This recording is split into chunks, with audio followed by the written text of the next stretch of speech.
بسم اللہ الرحمن الرحیم۔ شروع اللہ کے نام سے جو بڑا مہربان اور نہایت رحم کرنے والا ہے۔ سورہ یاسین۔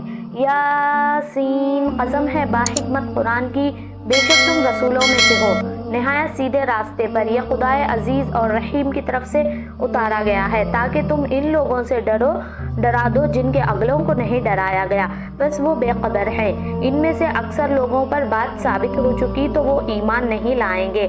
ہم نے ان کی گردنوں میں طواق ڈال دیے سو وہ ٹھیڑیوں تک ہے، بس ان کے سر اونچے ہو رہے ہیں، اور ہم نے ایک اڑان کے سامنے کر دی ہے اور ایک اڑان کے پیچھے کر دی ہے۔ پھر ہم نے ان کو ڈھانک دیا تو ان کو دکھائی نہیں دیتا، اور ان کے لیے یکساں ہے، تم ان کو ڈراؤ یا نہ ڈراؤ وہ ایمان نہیں لائیں گے۔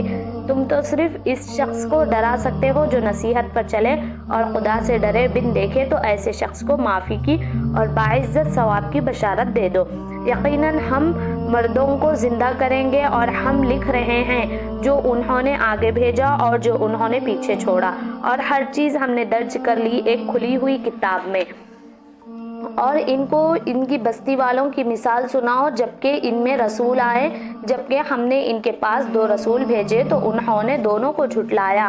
پھر ہم نے تیسرے سے ان کی تائید کی، انہوں نے کہا کہ تمہارے پاس بھیجے گئے ہیں۔ لوگوں نے کہا کہ تم تو ہمارے جیسے ہی بشر، اور رحمان نے کوئی چیز نہیں اتاری ہے، تم محض جھوٹ بولتے ہو۔ انہوں نے کہا کہ ہمارا رب جانتا ہے، ہم بے شک تمہارے پاس بھیجے گئے ہیں، اور ہمارے ذمہ تو صرف واضح طور پر پہنچانا ہے۔ لوگوں نے کہا کہ ہم تو تم کو منحوس سمجھتے ہیں، اگر تم لوگ باز نہ آئے تو ہم تم کو سنگھار کریں گے اور تم کو ہماری طرف سے سخت تکلیف پہنچے گی۔ انہوں نے کہا تمہاری نجوست تمہارے ساتھ ہے کیا؟ اتنی بات پر تم کو نصیحت کی گئی، بلکہ تم حد سے نکل جانے والے لوگ ہو۔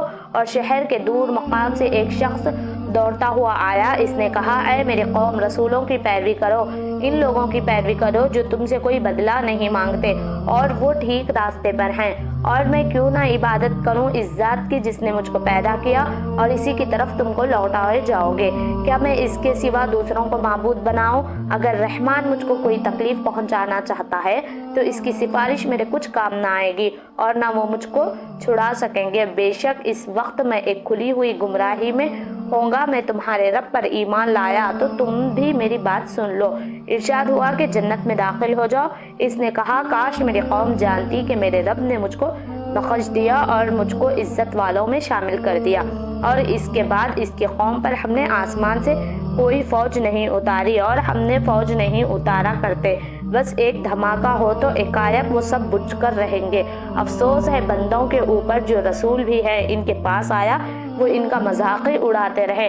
کیا انہوں نے نہیں دیکھا کہ ہم نے ان سے پہلے کتنی ہی قومیں ہلاک کر دی؟ اب وہ ان کی طرف واپس آنے والی نہیں، اور ان میں سے کوئی ایسا نہیں جو اکٹھا ہو کر ہمارے پاس حاضر نہ کیا گیا۔ اور ایک نشانی ان کے لیے مردہ زمین میں ہے، اس کو ہم زندہ کیا اور اس سے ہم نے غلہ نکالا، پس وہ اس میں سے کھاتے ہیں۔ اور اس میں سے ہم نے کھجور اور انگور کے باغ بنائے، اور اس میں ہم نے چشمے جاری کیے تاکہ لوگ اس کے پھل کھائیں، اور اس کو ان کے ہاتھوں نے نہیں بنایا تو کیا وہ شکر نہیں کرتے؟ پاک ہے وہ ذات جس نے سب چیزوں کے جوڑے بنائے، ان میں سے جن کو زمین میں اگاتے ہیں اور خود ان کے اندر سے بھی، اور ان میں سے جن کو وہ نہیں جانتے۔ اور ایک نشانی ان کے لیے رات ہے، ہم اس دن کو کھینچ لیتے ہیں تو وہ اندھیرے میں رہ جاتے ہیں، اور سورج وہ اپنی ٹھہری ہوئی راہ پر چلتا رہتا ہے۔ یہ عظیم و علیم کا باندھا ہوا اندازہ ہے، اور چاند کے لیے ہم نے منزلیں مقرر کر دی، یہاں تک کہ وہ ایسا رہ جاتا ہے جیسے کھجور کی پرانی شاخ۔ نہ سورج کے بس میں ہے نہ کہ وہ چاند کو پکڑ لے، اور نہ رات دن سے پہلے آ سکتی ہے، اور سب ایک ایک دائرے میں تیر رہے ہیں۔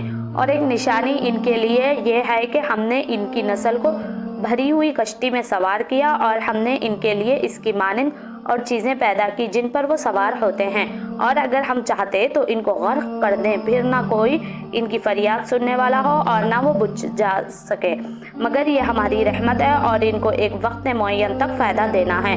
اور جب ان سے کہا جاتا ہے کہ اس سے ڈرو جو تمہارے آگے ہے اور جو تمہارے پیچھے ہے، تاکہ تم پر رحم کیا جائے، اور ان کے رب کی نشانیوں میں سے کوئی نشانی بھی ان کے پاس ایسی نہیں آتی جس سے وہ اعراض نہ کرتے ہوں۔ اور جب ان سے کہا جاتا ہے کہ اللہ نے جو کچھ تم کو دیا ہے اس میں سے خرچ کرو، تو جن لوگوں نے انکار کیا وہ ایمان لانے والوں سے کہتے ہیں کہ ہم ایسے لوگوں کو کھلائیں جن کو اللہ چاہتا ہو تو ان کو کھلا دیتا ہے، تم لوگ تو کھلی گمراہی میں ہو۔ اور وہ کہتے ہیں کہ یہ وعدہ کب ہوگا اگر تم سچے ہو؟ یہ لوگ بس ایک چنگاڑ کی راہ دیکھ رہے ہیں جو ان کو آ کر پکڑے گی اور وہ جھگڑتے ہی رہ جائیں گے، پھر وہ نہ کوئی وصیت کر پائیں گے اور نہ کوئی اپنے لوگوں کی طرف لوٹ سکیں گے۔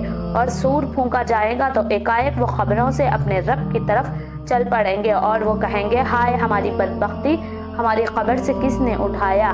یہ وہی ہے جس کا رحمان نے وعدہ کیا تھا اور پیغمبروں نے سچ کہا تھا، بس وہ ایک چنگاڑ ہوگی، پھر ایکائک سب جمع ہو کر ہمارے پاس حاضر کر دیے جائیں گے۔ بس آج کے دن کسی شخص پر کوئی ظلم نہ ہوگا اور تم کو وہی بدلہ ملے گا جو تم کرتے تھے۔ بے شک جنت کے لوگ آج اپنے مشغلوں میں خوش ہوں گے اور وہ ان کی بیویاں سہویاں محسوریوں پر تکے لگائے ہوئے بیٹھی ہوں گی، ان کے لیے وہاں میوے ہوں گے اور ان کے لیے وہ سب کچھ ہوگا جو وہ مانگیں گی۔ ان کو سلام کہلایا جائے گا، مہربان رب کی طرف سے ہے۔ اور اے مجرموں آج تم الگ ہو جاؤ، اے اولاد آدم کیا تم کو تاکید نہیں کرتی تھی کہ تم شیطان کی عبادت نہ کرنا، بے شک وہ تمہارا کھلا دشمن ہے، اور یہ کہ تم میری عبادت کرنا یہی سیدھا راستہ ہے، اور اس نے تم میں سے ایک کثیر گروہ کو گمراہ کر دیا، تو کیا تم سمجھتے نہیں تھے؟ یہ جہنم جس کا تم وعدہ کیا جاتا ہے، اب اپنے کفر کے بدلے میں اس میں داخل ہو جاؤ۔ آج ہم ان کو منہ پر مہر لگا دیں گے اور ان کے ہاتھ سے ہم بولیں گے اور ان کے پاؤں گواہی دیں گے جو کچھ یہ لوگ کرتے رہتے ہیں۔ اور اگر ہم چاہتے تو ان کی آنکھوں کو مٹا دیتے، پھر وہ راستے کی طرف دوڑتے تو ان کو کہاں نظر آتا، اور اگر ہم چاہے تو ان کی جگہ ہی ان پر صورتیں بدل دیتے تو وہ نہ آگے بڑھ سکتے اور نہ پیچھے لوٹ سکتے ہیں۔ اور ہم جس کی عمر زیادہ کر دیتے ہیں تو اس کی پیدائش میں پیچھے لوٹا دیتے ہیں، تو کیا وہ سمجھتے نہیں؟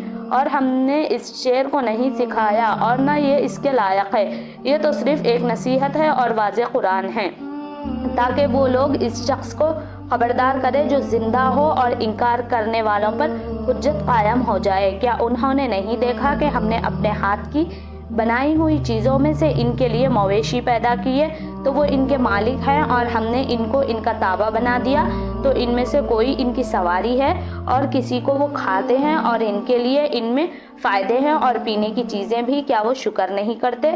اور انہوں نے اللہ کے سوا دوسرے معبود بنائے کہ شاید ان کی مدد کی جائے، اور وہ نہ ان کی مدد کر سکیں گے اور وہ ان کی فوج ہو کر حاضر کیے جائیں گے۔ تو ان کی بات تو تم غمگین نہ کرنا، ہم جانتے ہیں جو کچھ وہ چھپاتے ہیں اور جو کچھ ظاہر کرتے ہیں۔ کیا انسان نے نہیں دیکھا کہ ہم نے اس کو ایک بوند سے پیدا کیا، پھر وہ صحیح جھگڑا لو بن گیا اور وہ ہم پر بے مثال چپاں کرتا ہے اور وہ اپنی پیدائش کو بھول گیا؟ وہ کہتا ہے کہ ہڈیوں کو کون زندہ کرے گا جبکہ وہ بوسیدہ ہو گئی ہے؟ کہو ان کو وہی زندہ کرے گا جس نے ان کو پہلی مرتبہ پیدا کیا، اور وہ سب طرح پیدا کرنا جانتا ہے۔ وہی ہے جس نے تمہارے لیے ہرے بھرے درخت سے آگ پیدا کر دی، پھر تم اس سے آگ جلاتے ہو۔ ہاں وہ قادر ہے، وہی اصل ہے پیدا کرنے والا اور جاننے والا۔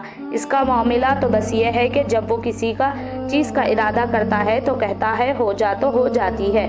بس پاک ہے وہ ذات جس کے ہاتھ میں ہر چیز کا اختیار ہے اور اسی کی طرف تم لوٹائے جاؤ گے۔ دوستو یہ تھا سورہ یاسین کا واقعہ پورا۔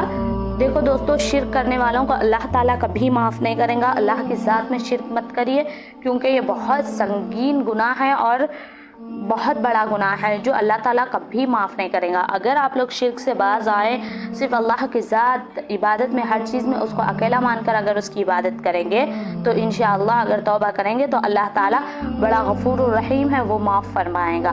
دوستو آپ کو ہماری ویڈیوز پسند آئے تو پلیز ہمارے چینل کو سبسکرائب کریں، بیل آئیکن پر آل کر دیں تاکہ آنے والی ہر ویڈیو آپ تک پہنچ سکے۔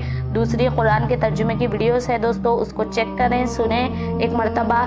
جب تک قرآن کا ترجمہ نہیں پتہ ہوگا تب تک ہم قرآن کا حق ادا نہیں کر سکیں گے۔ جزاکم اللہ خیر دوستو، وآخر الدعوانا والحمدللہ۔